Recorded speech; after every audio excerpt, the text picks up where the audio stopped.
মিলে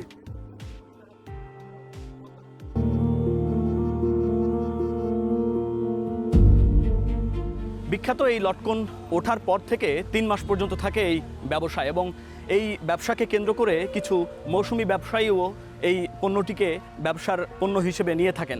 আমরা এমন একজন ব্যবসায়ীর সঙ্গে কথা বলবো যিনি এই লটকনের ব্যবসা করেন এবং যখন লটকন ওঠার পর থেকে তিনি এই ব্যবসাটি চালিয়ে নেন এবং ৩ মাস পর্যন্ত তার এই ব্যবসা চলে। কেমন আছেন? এই আপনার এই ব্যবসাটি এখন আপনি যেহেতু মৌসুমি ব্যবসায়ী হিসেবেই আছেন, কতদিন পর্যন্ত আপনি ব্যবসা করে থাকেন এই লটকন ওঠা এবং শেষ হওয়া পর্যন্ত? লাস্ট পর্যন্ত ৩ মাসে আপনি কি পরিমাণ ব্যবসা হয় আপনার?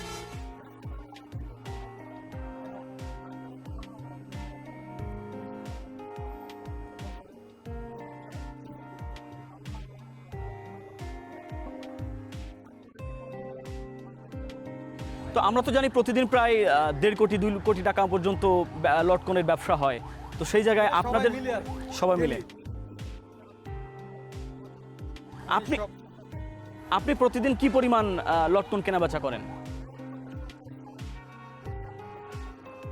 তো আপনারা তো স্বাভাবিকভাবে যারা লটকন চাষ করেন চাষিদের কাছ থেকে আপনারা কিনে আপনারা হচ্ছে বিভিন্ন জেলায় আপনাদের যে পার্টি আছে আড়তে আপনারা পাঠিয়ে দেন। সেক্ষেত্রে আপনাদের লাভের হিসাবটা কেমন হয়?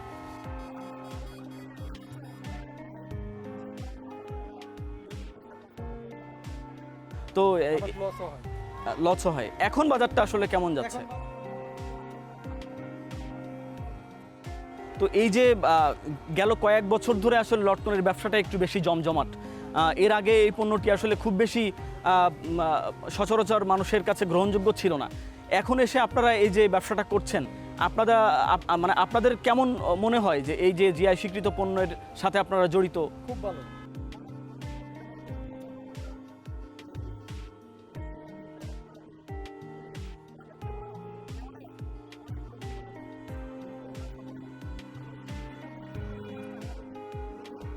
আচ্ছা, কয়টা থেকে কয়টা চলে এই?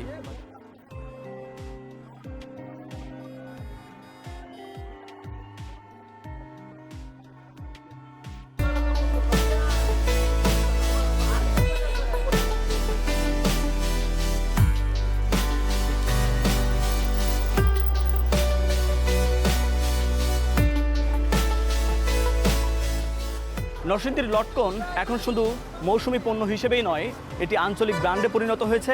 কৃষিভিত্তিক এই পণ্যটি এখন সফল রপ্তানি পণ্য হিসেবেও পরিচিতি পেয়েছে। নরসিংদীর এই মরজাল বাজার থেকে দেশের বিভিন্ন প্রান্তে লটকন এভাবেই ট্রাকে করে ছড়িয়ে পড়েন এবং এই অর্থনীতি এখন জাতীয় অর্থনীতিতে পরিণত হয়েছে।